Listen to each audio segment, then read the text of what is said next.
जो होना चाहो सफल, संकल्प कर तो अचल।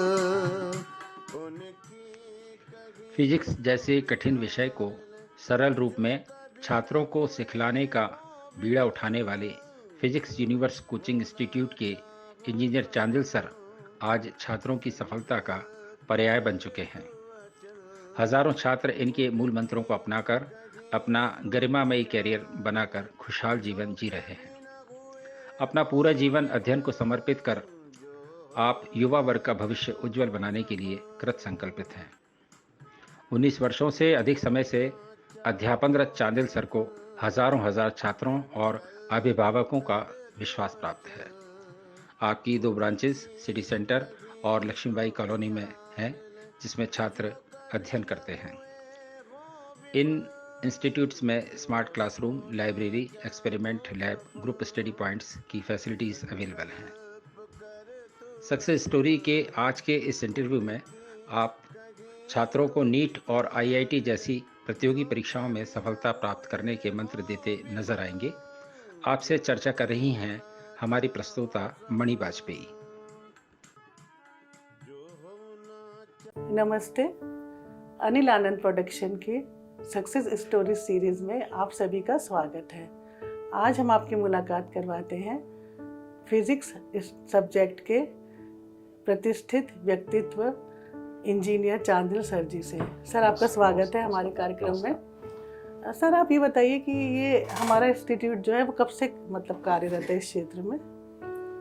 मैं शिक्षा के क्षेत्र में जी आज 19वां वर्ष चल रहा है। मुझे लगभग 18 वर्ष कंप्लीट हो गए, 19वें वर्ष में प्रवेश कर रहा हूँ। मैंने अपनी इंजीनियरिंग की पढ़ाई के बाद सबसे पहले नंबर पर एक शिक्षा के क्षेत्र को ही चुना, और जो मुझे पढ़ाने के बाद मज़ा आता है वो इसी फील्ड में आया, तो इसलिए मैंने इस क्षेत्र को चुना और मैंने सोचा कि मैं टीचिंग क्षेत्र में ज़्यादा बेहतर अच्छा कर सकता हूँ, इसलिए मैंने इस क्षेत्र चुना। अच्छा, ये बताइए सर कि आज के स्टूडेंट्स के लिए कोचिंग ज़रूरी क्यों है?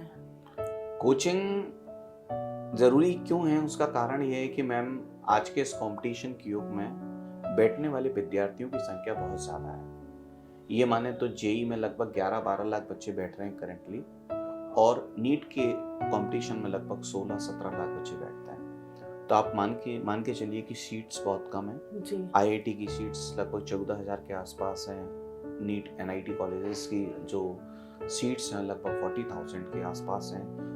तो उस कंपटीशन से भरे युग में आप सोचिए कितने टाइम से बच्चे बैठ रहे हैं। उसको क्वालिफाई करने के लिए कुछ एक्सपर्टीज की और स्मार्ट वर्क की आवश्यकता पड़ती है। मतलब कंपटीशन को क्रैक करना है तो सिर्फ ये जरूर नहीं कि हमें सिर्फ सिलेबस पढ़ना है, बियॉन्ड द सिलेबस भी हमें चीज़ों को सोचना पड़ता है कि उसको कैसे एक्सप्लोर कर पाएं, उसके बारे में हम कैसे सोच पाएं, ये इम्पोर्टेंट होता है सब्जेक्ट से ज़्यादा। तो कंपटीशन में आज की डेट में इतना कुछ अलग आता है, अगर बच्चा पहले से तैयार होके नहीं जाएगा तो उसे कर ही नहीं सकता। तो निश्चित रूप से उस पोजीशन तक पहुंचाने के लिए कोचिंग बहुत ज़्यादा मदद करती है आपकी। सर, ये बताइए कि पहले की कोचिंग और आज की कोचिंग के मैनेजमेंट में क्या बेसिक क्या उसमें डिफरेंस है, क्या अंतर है?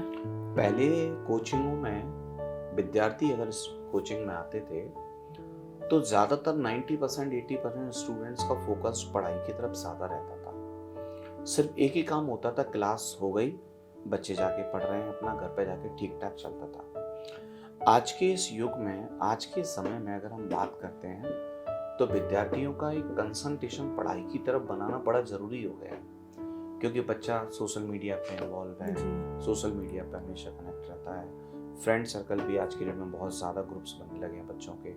तो इन सब चीज़ों के लिए हम बच्चे को टोटल बिजी रखते हैं कि उसे समय ही ना मिल पाए कि वो अदर एक्टिविटीज़ में इन्वॉल्व रहे। पहले बच्चे को 2 ही बात सिखाई जाती, पढ़ना है, खाना पीना, सोना, बस यही बात सिखाई जाती है। आज अपार्ट फ्रॉम दिस चारों तरफ का जो माहौल चल रहा है, सोशल मीडिया बहुत सारी ऐसी चीज़ें जो सिखा रही है जो कि बच्चों के मतलब की नहीं है। इसलिए हम बच्चे को कोशिश करते हैं कि उसे टोटल पढ़ाई में एंगेज रखें, उसे व्यस्ततम बनाएं। ये कोचिंग का बहुत बड़ा रोल है। जैसे पहले हम सिर्फ पढ़ाते थे, बच्चा घर पे जाके पढ़ता था और दूसरे दिन फिर आ जाता था।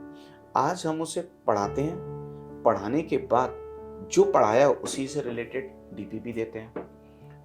डेली क्लास में जब बच्चा पढ़ता है तो बीच बीच में क्लास में बच्चों से पूछना स्टार्ट कर देते हैं, जिससे कि बच्चों का अटेंशन बोर्ड की तरफ बना रहे, टीचर की तरफ बना रहे। दूसरी चीज़ ये कि जब बच्चा घर पे जाता है, अपनी स्टडी करता है, तो उसके लिए रात को हम उसे अपने एप्लीकेशन पर, फिजिक्स यूनिवर्स का एप्लीकेशन, उस पर हम उसे क्विज देते हैं, वो उसे सॉल्व करता है। क्लास के ड्यूरेशन में हम डेली क्लास के बाद उसे होमवर्क दिया जाता है। दूसरे दिन जब बच्चा क्लास में आता है तो उसका होमवर्क चेक होता है, मतलब होमवर्क चेक होता है, और अगर वो होमवर्क करके लाया तो क्लास में उसे एंट्री है, नहीं तो क्लास में एंट्री लेते हैं। तो मतलब ये जो डिसिप्लिन है, इसकी वजह से भी बच्चे को पढ़ा रहे हैं।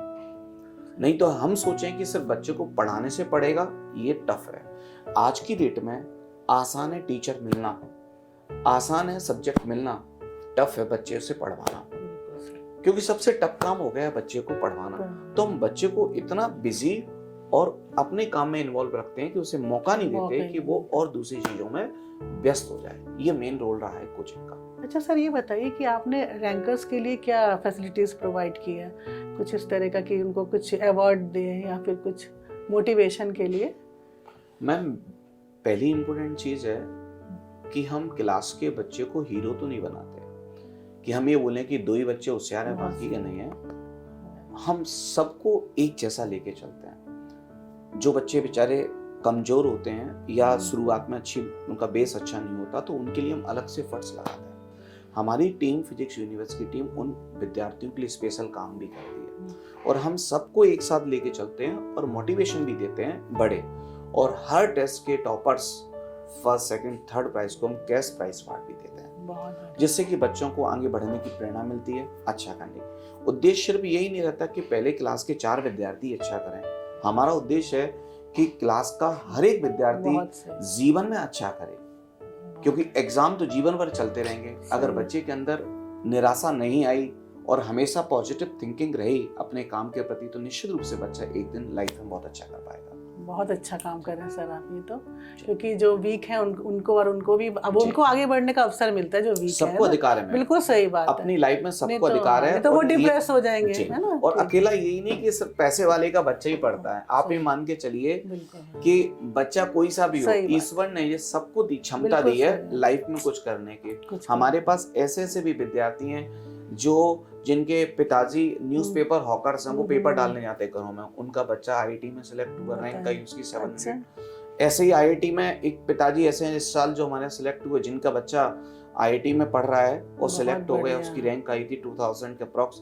वो भी बच्चा, उनके पिताजी ऑटो चलाते हैं। तो ऐसे बहुत सारे विद्यार्थी हैं जिनके माता पिता सक्षम नहीं थे, फिर भी उन्होंने अपने बच्चों को पढ़ाया। और पढ़ाना एक सबसे बड़ा महान कार्य है। और मैं समझता हूँ उसके बाद बच्चे की जो लाइफ में परिवर्तन होता है, तो वो अकेली उस बच्चे की लाइफ में नहीं होता, उस बच्चे के आसपास की सोसाइटी, आसपास के रिलेटिव्स, सब में एक बहुत बड़ा परिवर्तन होता है। शिक्षा जीवन की सबसे बड़ी पूंजी है और जिसे आपसे कोई नहीं छीन सकता। एक बार अगर व्यक्ति शिक्षित हो जाए तो समाज में एक बहुत बड़ा परिवर्तन करने में सक्षम होता है। शिक्षित व्यक्ति का सबसे बड़ा रोल यही होता है।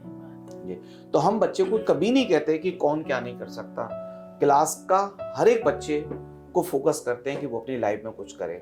अकेला उद्देश्य यही नहीं कि सिर्फ बच्चा इंजीनियर बने, डॉक्टर बने। अगर बच्चा आज सिलेक्ट नहीं हो पाया तो क्या लाइफ में कुछ नहीं कर पाएगा?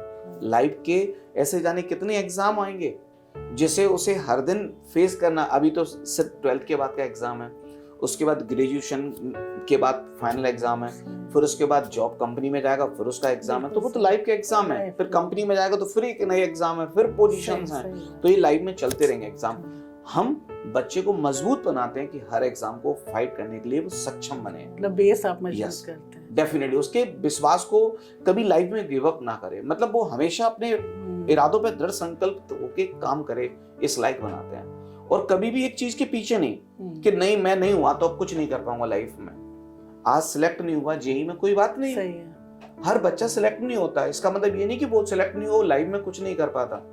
लाइफ में जो नहीं कर पाता वो भी बहुत अच्छा करता है अगर उसकी होप जीवित है। तो हमारा प्रयास हर बच्चे को एक सही दिशा में कार्य करने के लिए होता है। बहुत बढ़िया। सर ये बताइए कि जैसे कहा जाता है कि फिजिक्स जो सब्जेक्ट है वो अपने आप में बहुत कठिन होता है अदर सब्जेक्ट से, तो आप इसको इजी कैसे मतलब करके और फिर बच्चों को पढ़ाते हैं?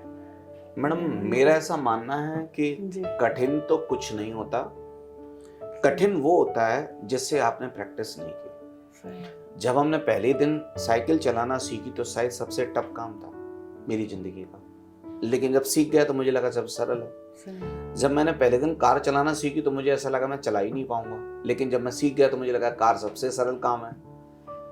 हम बच्चे को इस लायक मजबूत बनाते हैं कि उसका इतनी प्रैक्टिस कराते हैं कि उससे कठिन शब्द तो दूर दूर तक चला जाता है। दूसरी चीज क्या है, फिजिक्स कठिन नहीं, फिजिक्स ही सबसे ज्यादा इंटरेस्टिंग सब्जेक्ट है। अच्छा। आपके सुबह उठने से जी। रात के सोने तक पूरे दिन भर फिजिक्स आती है। सही है। आप सुबह उठते हैं, अगर कुछ देखते हैं तो आंखों से देखते हैं, वो पूरी फिजिक्स की थ्योरी पे काम कर रहा है, सही फिजिक्स है। की थ्योरी पर चल रहा है। बोलते हैं, आपकी आवाज दूसरे को सुनाई देती है, फिजिक्स करो। सही है। जब आप किताबों से फिजिक्स चालू करते हैं तो बच्चे को टफ लगती है। आप किताब फिजिक्स को आपके जीवन से चालू करेंगे तो कभी टफ नहीं लगेगा। प्रैक्टिकल करके यस, होता है। हम बच्चे की लाइफ से उसे दिखाना चालू करते हैं सही कि वो है, सुन कैसे practically। पाता है, वो देख कैसे पाता है, जी। चल कैसे पाता है, दौड़ कैसे पाता है, स्टेयर कैसे चढ़ पाता है, उतर, मतलब उसकी डेली लाइफ में फिजिक्स दिखाने की कोशिश करते हैं। मतलब आप भी अपनी लाइफ में, हो सकता है कई जगह ऐसी होंगी, आपने, हो सकता है आपका सब्जेक्ट फिजिक्स ना हो, लेकिन आपको भी फिजिक्स की नॉलेज होगी, बिल्कुल। क्योंकि फिजिक्स एक ऐसा सब्जेक्ट है जो बिना पढ़े सीखा जा सकता है। सही है, बिल्कुल। बच्चा क्रिकेट खेलना सीखता है, फिजिक्स पढ़ के नहीं सीखता, लेकिन पूरी फिजिक्स लगती है। सही। बच्चा कोई भी स्पोर्ट्स की एक्टिविटी करता है, वो पूरी सारी फिजिक्स physics लगती है। आप कहीं से भी उठा लीजिए, सही है, सही। लेकिन वो फिजिक्स की किताब पढ़ के नहीं सीखता उससे पहले।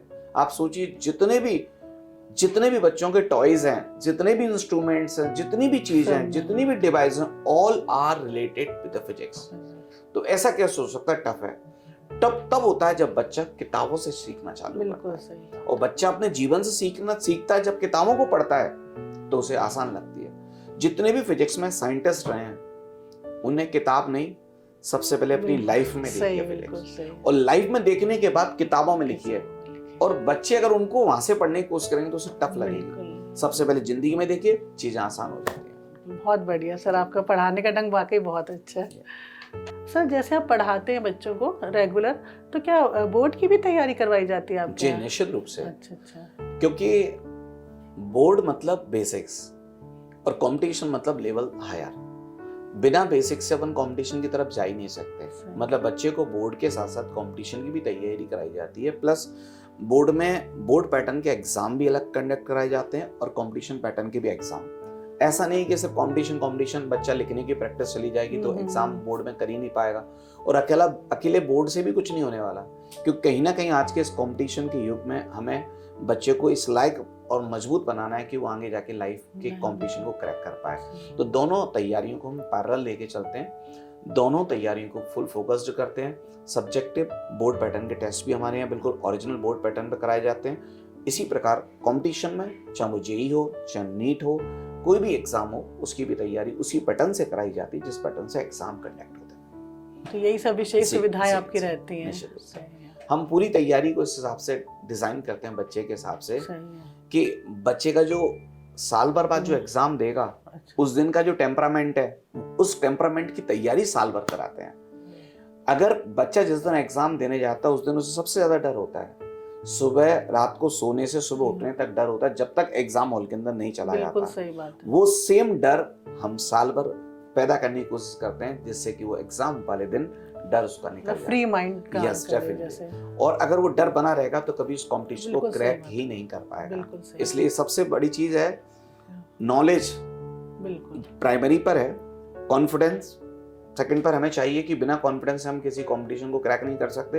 एक विश्वास होना चाहिए कि हम उस 3 घंटे में अपने पेपर को कैसे कर लेंगे, ये इम्पोर्टेंट। मतलब मैनेज करना बताते हैं कि आपको पूरा पेपर भी करना सॉल्व, और उतने ही टाइम में कैसे मैनेज करना है, और एक भी क्वेश्चन आपका मतलब आप आंसर सबके दे लें, एक भी ना आपका छूटे, है ना। बिल्कुल सही है। अच्छा सर, ये बताइए कि जैसे सभी तरह के स्टूडेंट्स हैं आपके, तो आप उनका वैल्यूएशन कैसे स्टडीज का निकालते हैं? हम मैम, हमारे यहाँ जब एग्जाम होते हैं उनके रिजल्ट आते हैं, जो अच्छा कर रहे हैं उनको और आगे बढ़ने के लिए प्रेरित करते हैं। जो बच्चे पीछे हैं, जो नहीं कर पा रहे या अच्छा नहीं कर पा रहे परफॉर्म, उनके लिए हम एक्स्ट्रा क्लासेस का अरेंजमेंट करते हैं, और जिससे कि वो बच्चे को हम फिर उस टॉपिक पर उसने अच्छा नहीं किया, उसकी extra practice, extra seats, extra papers extra efforts लगाना चालू कर देते हैं और नियमित समय पर पेरेंट्स से भी इंटरेक्ट होते हैं पीटीएम के माध्यम से, क्योंकि हम माता पिता ने बच्चे को भेजा, एक जिम्मेदारी हमें सौंपी। अगर हम पेरेंट्स स्टूडेंट्स हमारे बीच में अगर तालमेल नहीं रही तो कहीं ना कहीं कोई डिस्टर्बेंस हो जाएगा और बच्चा वहां पर जाके बिगड़ जाएगा या गलत डायरेक्शन में चला जाएगा। तो हम हमेशा नियमित रूप से अपने यहाँ पीटीएम कंडक्ट कराते हैं। इवन पीटीएम के साथ साथ हमने पेरेंट्स को हमेशा कहा है कि निश्चित समय के बाद अपने बच्चे से बात करते रहें, कोचिंग इंस्टीट्यूट में आके मिलते रहें, उनके मेंटोर से मिलते रहें, बात करते रहें कि हमारे बच्चे की पोजीशंस क्या है, मिलते रहें। जब पेरेंट्स आके मिलते हैं तो डेफिनेटली हमारी रिस्पॉन्सिबिलिटी और बढ़ जाती है उस बच्चे की तरफ। तो मैं हर पेरेंट से कहता हूँ कि समय समय पर आते रहें, इंटरेक्ट होते रहें और बच्चे के साथ भी इंटरेक्शन बनाए रखें। कहीं ऐसा तो नहीं कि बच्चे कोई प्रॉब्लम है और बच्चा अपने टीचर के साथ शेयर पीटीएम मैनेज करते होंगे आप वीकली की मंथली? नहीं, ये हर अलग अलग होता है, मंथ में, 2 मंथ में, 3 मंथ। अच्छा, जैसे अलग अलग तरीके से हम पीटीएम करते हैं। सारे जैसे एग्जाम हुए क्वार्टरली में तो आपने कर दिया, जरूरी है। जैसे मेगा टेस्ट होता है हमारे पास, उसके बाद पीटीएम कंडक्ट करना स्टार्ट कर देते हैं। और ऐसा नहीं, हमारी PTM whole of the year है। पेरेंट्स को हमने एक टाइम फिक्स कर रखा है कि इवनिंग में आप 7 to 8 पीटीएम के लिए कभी भी आप आ सकते हैं। तो मतलब एक टाइमिंग बना रखी है। कई बार पेरेंट्स अपने टाइम पे बिजी हैं, नहीं आ पा रहे, तो उनको एक ऐसा टाइम दे रखा है कि उस टाइम पे भी आके मिल सकते हैं। तो ऐसा कोई वो नहीं है कि कभी भी पता चले बच्चा क्या कर रहा है। जैसे प्लस हर स्टूडेंट्स को कॉन्टेक्ट नंबर दे रखा है कि बच्चे को रात को भी 8 बजे, 9 बजे, 10 बजे, 11 बजे दिक्कत है, कॉल करो, पूछो। मतलब फैसिलिटी ऐसी है कि उस सुबह 6 से लेकर रात के 11 बजे तक बच्चे के साथ इन्वॉल्वमेंट की फैसिलिटी रहती है। अच्छा सर, ये बताइए इतने बिजी शेड्यूल में आप अपनी फैमिली को कैसे टाइम देते हैं और कौन कौन है आपकी फैमिली में? जी, मेरे 2 बेटे हैं। अच्छा। वाइफ है, मेरे मदर है। अच्छा। और मैं इसे बिजी शेड्यूल नहीं मानता हूँ, मैं अपनी लाइफ मानता हूँ इसे। मतलब ये भी मेरे बच्चे ही हैं जो जिम्मेदारी है। सही बात है, बिल्कुल है ना। मतलब ऐसा लगता ही नहीं कि हम कोई काम कर रहे हैं, हम अपनी जिंदगी को जी रहे हैं। सही। तो कभी ऐसा लगता ही नहीं कि हम लोग कहाँ बिजी हैं, हमें पता ही नहीं चलता। जब फ्री होते हैं, जब जरूरत महसूस होता है। जब बिजी रहते हैं, बच्चों को पढ़ाते हैं, तो पता ही नहीं चलता कि कहाँ पर क्या हुआ। मतलब बच्चों के साथ इन्वॉल्वमेंट होना यही हमारी लाइफ में, और ये भी एक बड़ी रिस्पॉन्सिबिलिटीज होती है बच्चों के भविष्य के लिए एक सही दिशा देना, बच्चों को अपने टारगेट लाइफ में कुछ अचीवमेंट कर पाए उसके लिए सही डायरेक्शन देना, ये भी एक बड़ी रिस्पॉन्सिबिलिटी। तो पता चलता ही नहीं है कि दिन छोटा है कि बड़ा, या कहाँ निकल गया, या मैं कुछ कर नहीं पाया। यही तो लाइफ है, अपने काम से लगाव, अपने काम से प्यार, यही लाइफ। तो बच्चे आपके दोनों मतलब छोटे हैं? जी, एक मेरा छोटा बेटा है, एक थोड़ा बड़ा बेटा है, 12th क्लास में आ चुका है, एक 7th क्लास में। अच्छा, छोटे हैं तो मतलब। और वाइफ क्या हाउस वाइफ है? नहीं, वो भी वर्किंग है, वो टीचर है वो भी। और हाँ, और मेरी वाइफ अवेकस का मेरा इंस्टीट्यूट भी है। अच्छा। रन वही करती हैं, वही चलाती हैं। कहाँ पर है? मेरा सिटी सेंटर में। अच्छा, सिटी सेंटर, तो वहाँ पर भी। और मम्मी आपकी? सर, आपकी हॉबीज क्या क्या है? मेरी हॉबी में तो मैम सबसे पहला टीचिंग ही है। तभी मैंने इसको सिलेक्ट किया, क्योंकि मैंने सोचा कि मेरी हॉबी अगर पढ़ाना है तो मैं इस प्रोफेशन को सिलेक्ट करूँगा, जिसमें मेरी नंबर 1 हॉबी भी पूरी होती है, मेरा प्रोफेशन भी होता है, और मुझे बड़ा मज़ा आता है बच्चों को सिखाकर और कुछ बनाकर, और आनंद आता है। सेकंड ये है कि सिंगिंग भी है, और सेकंड स्पोर्ट्स भी थोड़ा सा एक्टिविटी है। तो सुनाइए सर, कौन है आपके फेवरेट, कौन है? सब है मैम, ऐसा नहीं है कुछ भी। तो कुछ सुनाइए, 1 लाइन गाने की। अरे सर सुनाइए, आप तो स्टार मेकर में आ जाइए। नहीं, मैं कभी आपको सुना दूंगा। चलिए सर, चलते चलते हमारे कार्यक्रम के बारे में आप क्या कहना चाहेंगे?